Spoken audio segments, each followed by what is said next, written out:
your throat, clear your throat, clear your throat. Okay. Check the levels. Get ready to ride. You've got a ticket to ride. Get ready to say something into the mic. Wake that brain up. Come on, brain. Where you at? The brain bone's connected to the shin bone. The shin bone's connected to the ankle bone. The ankle bone's connected to the microphone. And now it's time to record. I had this thought. I had that thought. Have you ever thought of this? Welcome back. It's the same old shit reheated with Josh Rosenberg. How sad that when we age, how sad. Oh, he's so dramatic out of the gates. Hey, how sad that as we age, we just don't have any big laughs. I mean, we have some, but I mean those big dog laughs. Like when you were high in high school, on a hill with some friends, those laugh attacks. Oh, where'd they go? Where have they gone? They're rare. They still happen. I mean, they're still within us, but this volcano of laughter can be dormant, and I think we still have a lot of good laughs. There's such a big difference, though, between like a good laugh. That was so funny, had a good laugh. And then I fell apart. That kind of laugh, the ugly face laugh, where you're drooling and sweating and snot might be coming out of your nose. You fall to the floor. You're worried that you're going to run out of breath. You have to call a timeout and say, hey, get a defibrillator. I'm not doing well. That kind of laugh is so rare. But I had one recently, had a couple, and I was just like so happy. It was euphoria. I think I was as happy with that laugh as I've been about anything in years. Just kidding. That's over the top. But I'm watching that Eddie Murphy documentary on Netflix, which we all have to watch. It's required viewing. If you're an American, you got to watch Being Eddie. It's just so damn good. On SNL at age 19, all the many ups and ups and ups. I don't say ups and downs of his life and career, just ups and then new ups and then reinventing himself and more ups. I mean, build a statue of the guy in every U.S. city. Make him our new president. Whatever I can say that just lets you know how much I love Eddie. But in this documentary, they showed a scene from Coming to America, which is probably the first rated R movie I ever saw. I forget how old I was. But there's a scene when he's on his balcony. He's so happy to be in New York City. The Prince of Zamunda. Zamunda? Yeah, Zamunda Akeem is on his balcony, and Arsenio Hall is on the other window just looking at him like, what are we doing? We're very wealthy. Why are we living in the slums here in New York City? And he goes out on his balcony, to say good morning. And then there's a voice actor off screen who just says, hey, fuck you. And it was the most perfect hey, fuck you I've ever heard in my life. And it floored me. Behold, Simi, life, real life, a thing that we have been denied for far too long. Good morning, my neighbors! Hey, fuck you! Yes! Yes! Fuck you too! Okay, hold on. We got to unpack that a little bit. He could not have had a bigger smile. And why was someone maybe on like a lower balcony or on the street? What do you picture? Actually, you're listening to a podcast, so you're not seeing it. But even if you're watching the movie, what are you picturing? Is it a guy on the street who's walking by at the perfect moment? There's no pause between good morning, my neighbors, and hey, fuck you. It's the greatest use of fuck you I've ever heard. Good morning, my neighbors! Hey, fuck you! Yes! Yes! Why is he so upset? Why is the guy so upset? It's not like, hey, keep it down. It's not like, hey, go inside, shut up. He's so angry immediately that the Prince of Zamunda has wished him a good morning. Listen to the vitriol. This voice actor off screen needs an Oscar. It's just too good. Good morning, my neighbors! Hey, fuck you! Yes! Yes! Fuck you too! Oh shit, it's good again. Hey, fuck you! God, we can't say that to people, right? How many people today would you love to say that to? New Yorkers are the best. They're the best breed of human. Good morning, my neighbors. God. Hey, fuck you. Oh my, who wrote that scene? They must have known they struck gold. Oh, thank you. Thank you for the documentary that reminded me about Coming to America. And I bet when I first saw that, what was I, 8 years old? First time I saw that, there's no way I had that kind of laugh. I was probably just shocked. Maybe just learning the use of the F word. You also got to see boobs in that movie as they rise out of the bathtub because they were washing his royal penis. But there's a lot to really examine in that film. But nothing more important than Eddie greeting his new neighbors. Good morning, my neighbors! Hey, fuck you! Yes! Yes! Yes. Oh, I needed that. Welcome in, everybody. How you doing? It's almost the holidays. I guess it is the holidays. You're already making purchases, gifts and more gifts to stuff the stocking and put next to the menorah. And I should learn something about Kwanzaa. Do they even give gifts? We always mention Kwanzaa, but how many of us understand it? Now I feel uninformed and I'd like to Google it, but I'll do that a little later. So my Kwanzaa episode is coming up soon. But this episode, hey, fuck you. Okay, get on with the show. This episode is brought to you by an old piece of clothing called wife beaters. Do you realize that we actually used to call them wife beaters? These are tight tank tops to try to look ripped. And I'm talking about mid-90s, late 90s. In high school, we wore an article of clothing, and we didn't say, this is a tight cotton tank top. We just called them wife beaters. Show off your muscles. There was no better way. Went to the gym last night. Tomorrow, I'm going to wear a wife beater to school. We even had wife beater day at high school, and the teachers were like, hey, nice wife beaters, kids. It was a different time, widely acceptable. Oh my gosh. When I was a freshman in high school, I remember the seniors had wife beater day, and I was like, those grown men, one day I'm going to take part in wife beater day. And no one was questioning, at least I wasn't questioning, the name of these tank tops. Are people still calling them that? I mean, I remember going to Ross looking for colored because most of them are white, but I wanted like blue and yellow. I wanted orange. I wanted a variety of colors for my wife beaters. And I went into Ross Dress for Less and I asked the cashier, hey, where are your wife beaters? And she was like, well, they're right this way, sir. Here are our wife beaters. That's not funny. That's domestic violence today. We got to watch what we're saying. But it's interesting to think about how much we said without knowing what we were saying. And now it's the woke portion of the show. Hey, everybody, they're not the Cleveland Indians. They're the Guardians now. Don't call them Redskins. Those are the Commanders. And let me think of another. Dixie School is now Lucas Valley Elementary. And Drake, Sir Francis Drake, had slaves, so now it's Archie Williams High. But even though we do this, I live in the Bay Area, so it seems like name changes are coming all over the place. In the South, there are still plenty of Robert E. Lee statues and Jefferson Davis statues, so sometimes we're just in our bubbles. This is our normal bubble. We see Abe Lincoln posters in our classroom, and we see Martin Luther King posters in our classrooms. I wonder what the fuck the South looked like. 1950s, 1960s classrooms. Maybe they still look like that. I don't know. The Lost Cause, the myth, Reconstruction. Was it a success? Was it a failure? Should we just turn this into a history pod?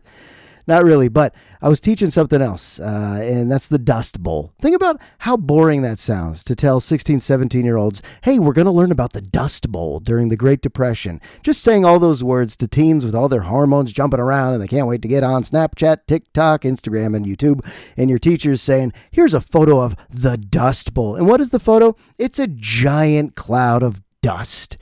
In my head, it's the most interesting shit to study. To examine. Look at these poor Americans. They can barely breathe. The dirt and the dirt and the dust is just getting into the windows, getting into their horse's nose. They have to move. Your school is buried. Your car is buried. Your crops won't grow. But it's all like black and white footage, and Ken Burns is narrating, or he's not narrating, probably Peter Coyote's narrating. And, you know, there's just some depressing photos. Why is it so interesting to me? Why is it that growing up makes me more interested in shit that was so boring in high school, and I'm trying to like make it so exciting for them? Hey, let's all pretend we're Okies and write a letter to the president about what your goals and demands and requests are. You know, turn it into an assignment. And then let's go on a gallery walk and look at more photos and discuss how heavy it was. And let's talk about the population movement and what this meant for agriculture. All these things that if a teacher was telling me as a teen, I should have empathy. Because sometimes I get so upset. I go, hey, you got to be more attentive. Be more respectful of class content. But 17-year-old me would have said, I would have said, hey, fuck you. But instead, I was just like probably tuning it out and thinking how Latrell Sprewell could potentially be an all-star. What were my thoughts as a 16-year-old? I don't know. How to find my way into another Marin Catholic party because I love those mansions and I love those girlies back then. The Jewish kid loves the Marin Catholic girls. You know that old song. But the Dust Bowl is so wild. I know you've seen hurricanes and wildfires and tornadoes. And of course, you've probably experienced earthquakes. I'll get to that. Put a pin in earthquakes. Let me put a pin in that and get back to that. But Dust Bowls? Google it. It looks like sci-fi. It looks like AI. It doesn't look real. And you're like, that's not one day. That's not like 2 days dust rolled through the towns. Throughout the Great Plains, Oklahoma, Kansas, Colorado, you're dirty. But it was years and years and years of that shit. Oh my God. It really makes me feel depressed to even look at the photos. But I think it's such an emotionless experience to sit in a high school desk and learn about all this stuff. But I should just tell them, hey, look at me. I'm you in 30 years. Hey, kids. And they might nod and take notes, but in their heads, they're saying, you boring old fuck. Is it lunch yet? No, it's not. All right, we put a pin in earthquakes, right? I go to marinij.com every morning with my coffee. I just scroll through Marin IJ, and it's a lot of stories that are like, hey, the elk have returned to Point Reyes, and hey, this city council is upset about this measure. But it's often like earthquake felt, and I don't give a shit. I never care. I don't think I've felt an earthquake since 1989. But it's always like, it was a 3.9 that rocked Petaluma. Or it was like a 4.2. First of all, what's the Richter scale? I don't know. Either you feel it or you didn't. Do you ever care about the Richter scale? You could tell me that there was just the biggest earthquake. Often, if nothing happened, if you didn't feel it and you read the article and you're like, there was no damage and I didn't feel it, how's that news?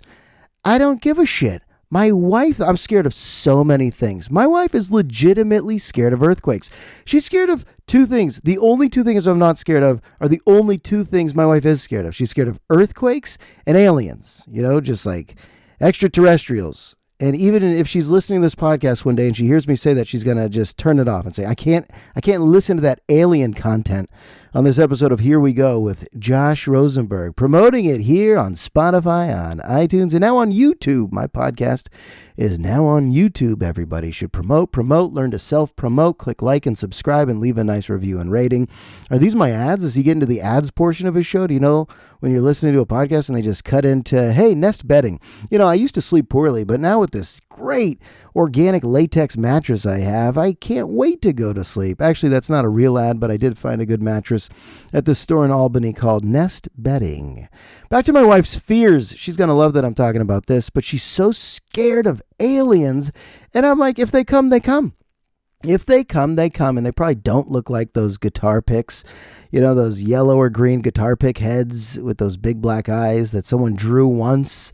No one's ever really seen that, right? But you drew it, and then it became part of pop culture, and they make horror movies about it and conspiracy theories. The government's not telling you this, man. The government knows aliens are here, man. No, they're fucking not. And if they are, hey, welcome.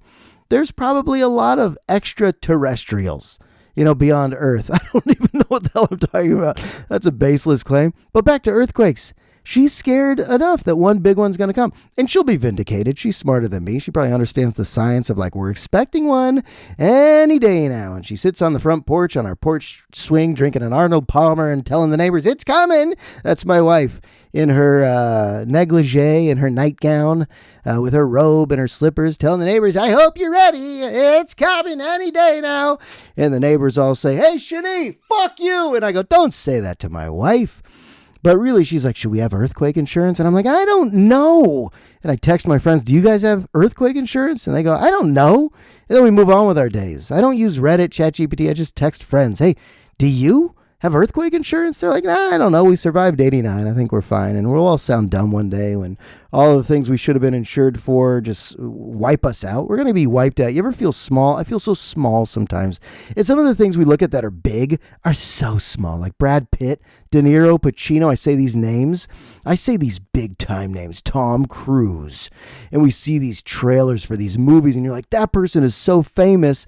They're kind of not. Just in our little human world of movies that we look at on screens, we create bigness for shit. But you ever have those moments where you feel so small and all of this is so small, this existence is so small, but in more of an objective, pragmatic way than a depressing way? It's just like, it's all so small. All of our little houses and our little cars driving on our little roads on this little planet. Not in any way feeling like intense emotion, but just feeling it. I don't know. Is that the meds talking? But I just feel like we're bugs. And some shit just feels so big, like your job doesn't feel big. No one gives a shit beyond your little bubble. No one cares about your work stress. Tell your work stress to someone beyond your family. They so don't care. I couldn't care about some stranger. You go to a restaurant, a stranger at another table is having a very serious conversation. Who gives a shit, right? But our conversation, our little world, our little jobs, our little careers, our little families, it means so much to us. And that's our wiring. But sometimes you just feel how little you are, and you feel how small things are and how insignificant everything is. And it sounds like I'm getting to a conclusion, but I'm not. I guess I just watched trailers and I'm like, why is Brad Pitt, of all the humans, why is that guy so famous? Because he reads a script and he's able to say it as people film him on a video camera, and the great editors and the great score and all these things that make a movie feel big, and it's on big screens. Are people even going to movies on big screens anymore? But really, movie stars? God, did they get anointed? Movie stars. I mean, they are so big to us. They're such big deals, but they're actually not that important. Motherfuckers making new vaccines. Motherfuckers studying outer space, studying aliens. They're more important. Motherfuckers doing brain surgeries. Neurosurgeons. Way more important than Tom Cruise, right? But Tom Cruise seems to mean a lot more to a lot of us. And is Tom Cruise an alien? We'll be back after this.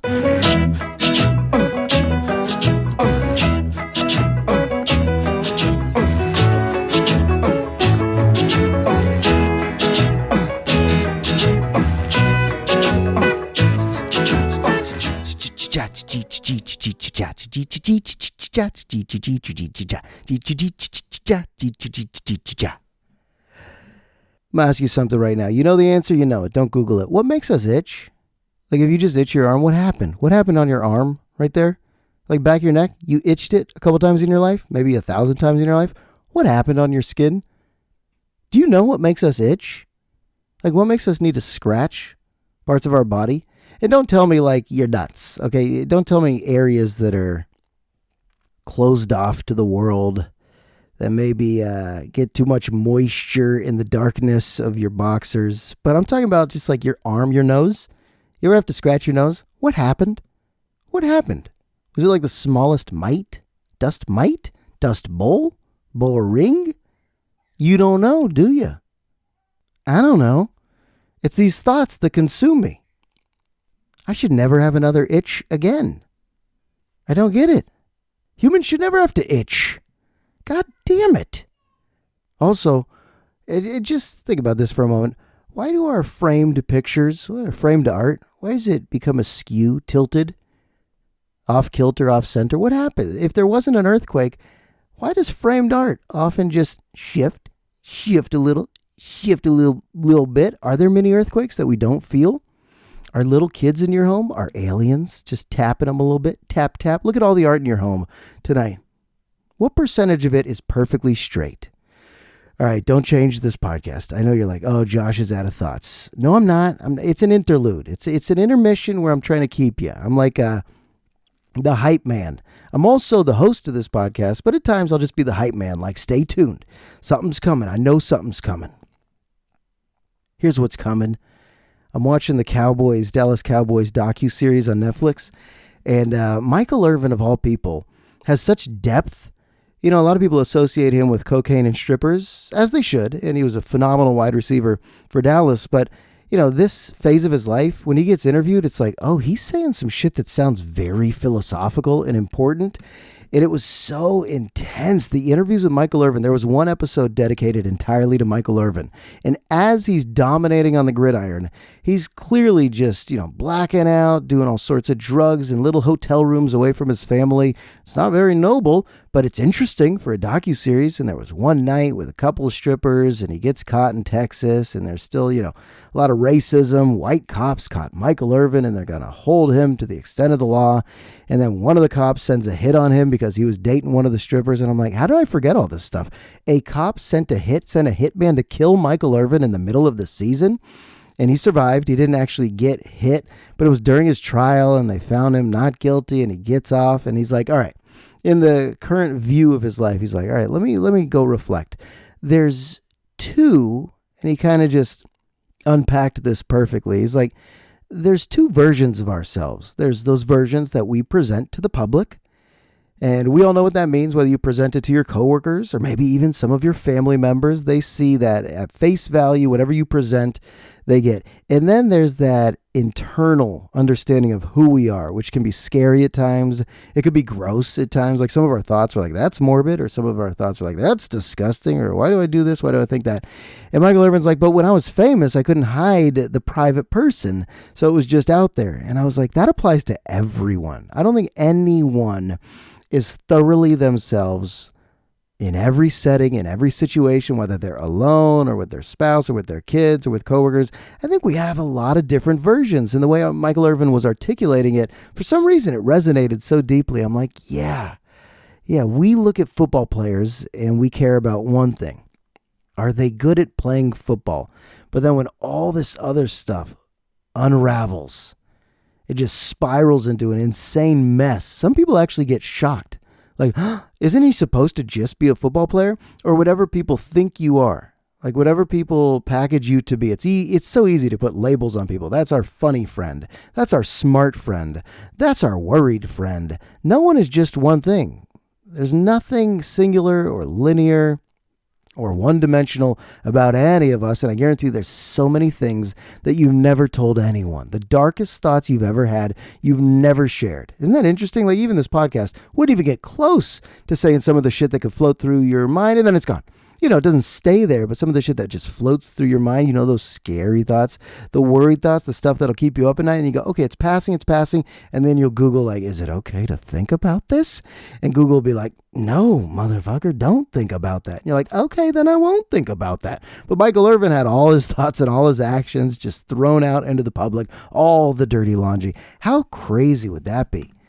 The kind of fame where they find what's in your phone, and they find your past, and they discover all the shit you do in hotel rooms with strippers and coke and prostitutes. Man, if they found all the stuff I've done with strippers, prostitutes, and coke when I was with the Cowboys, I'd be so embarrassed and humiliated. Actually, on the real, think about kids today. They have to watch themselves just at a typical high school party. If you get too drunk, someone's filming that, and that will remain on an iPhone. That footage could go on YouTube. It could go on a reel, and it's just there forever. And then I think about my life. Nothing was filmed. I went to high school in the late 90s. There's zero footage of me acting a fool. There's zero footage of me doing anything. So I could basically just reinvent myself. Hey, I was a noble man. I was full of morals. I was an upstanding citizen.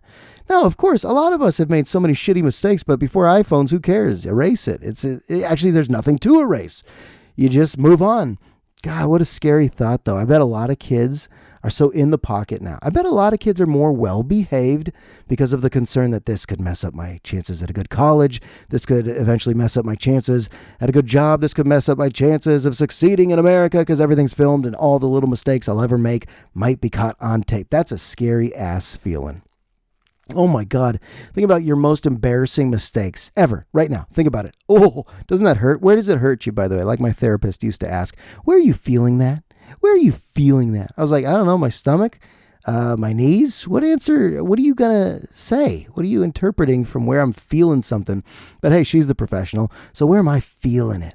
when I think about the most embarrassing, humiliating, shitty, dangerous mistakes I've ever made, I feel like kind of like in my throat a little bit. You go, ugh, how embarrassing. But you're young. Your brain's not developed until you're 25.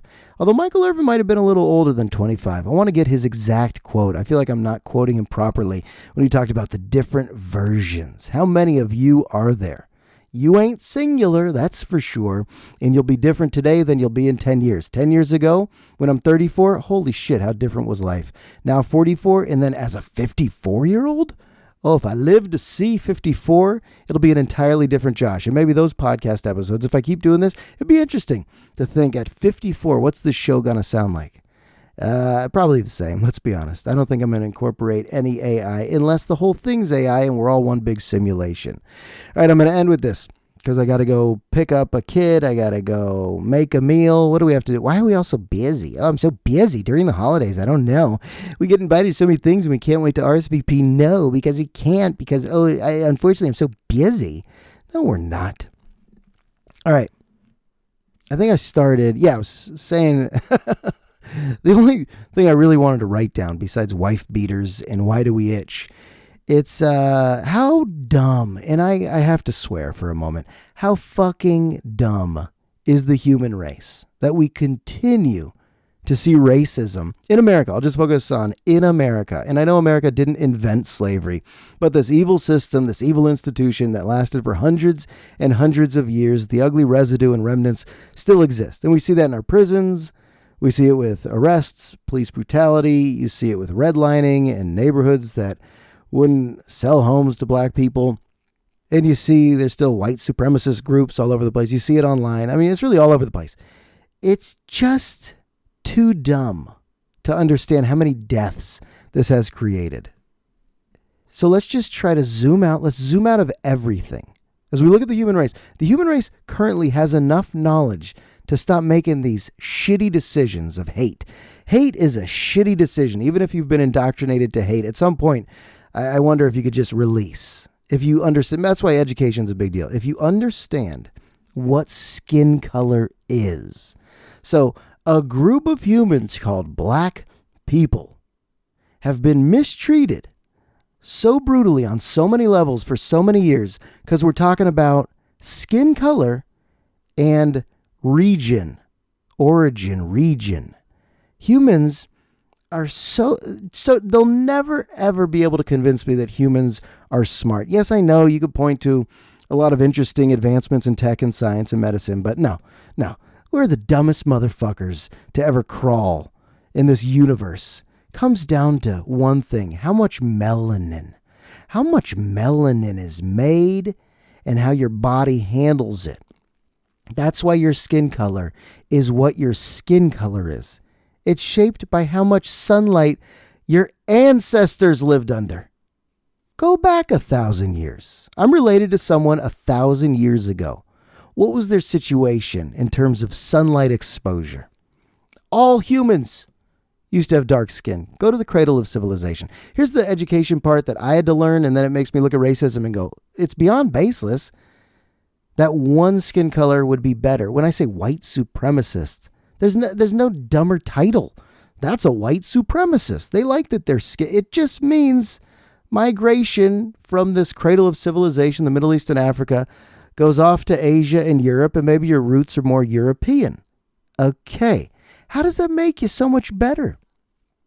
So high UV areas, Africa, darker skin. Actually, these evolutionary traits are interesting. This is interesting. If anything, we should just love talking about this.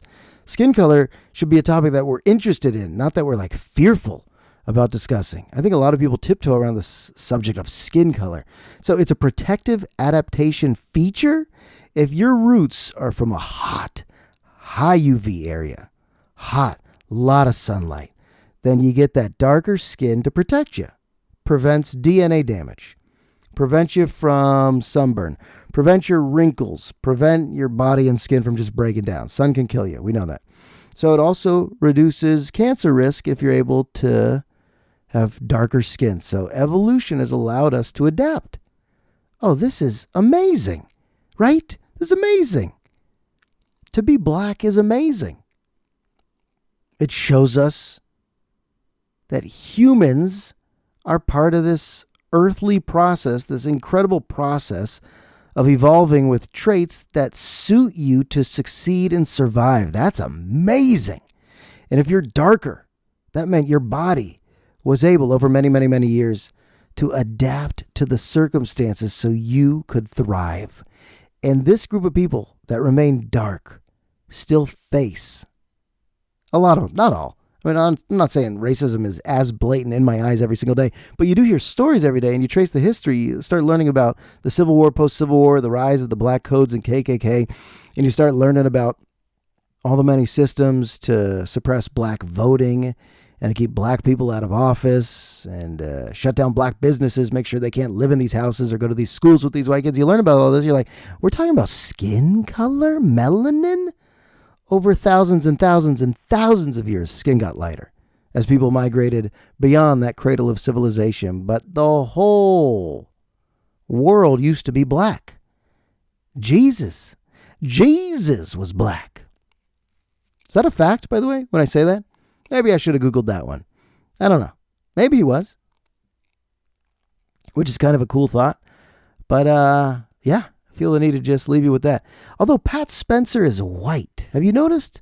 Pat Spencer is a Warriors player who used to get minutes. And I go, why is he in the NBA? What is this? Is he friends with Kerr? Like, is this nepotism? Does he know someone higher up with the Warriors? Is this a Make-A-Wish situation? How's Pat Spencer in the NBA? And Pat Spencer was the story of like, he was a lacrosse star and now he's trying out basketball. I was like, all right, let him try out basketball. How's it working? And then it turns out in the last 4 or 5 games, oh, he's good. He could actually take it to the rack. But let's not lose focus. I love how a lot of people tiptoe around this, especially like in the world of sports analysis. A lot of people fear saying, this is a great story, or it's an interesting story, or it's a fun story, because he's white. He is white. I don't mean European white. I don't mean foreigner white. I mean Pat Spencer is just a white guy from America who is in a league that I think is close to 80% black and having some success. So it's making headlines. That's a skin color story. That's not a bad skin color story, right? It's just an interesting one. But anybody analyzing it like it's anything but a skin color story is tripping. Is tripping will be how the transcript of this ends. If you're one of the few podcast readers, you know, the transcript is available. And if it ends right there with is tripping, anybody who's watching the Pat Spencer story and failing to realize that the whole story is based on his skin color is tripping. And that'll do it for this episode. Thanks for tuning in. Appreciate you. Did we accomplish some things? I think maybe we did. It's up to you. You decide. Are you coming back for another? Maybe. When are we going to record it? I don't know. But for today, stay happy and healthy. And I'll talk to you soon.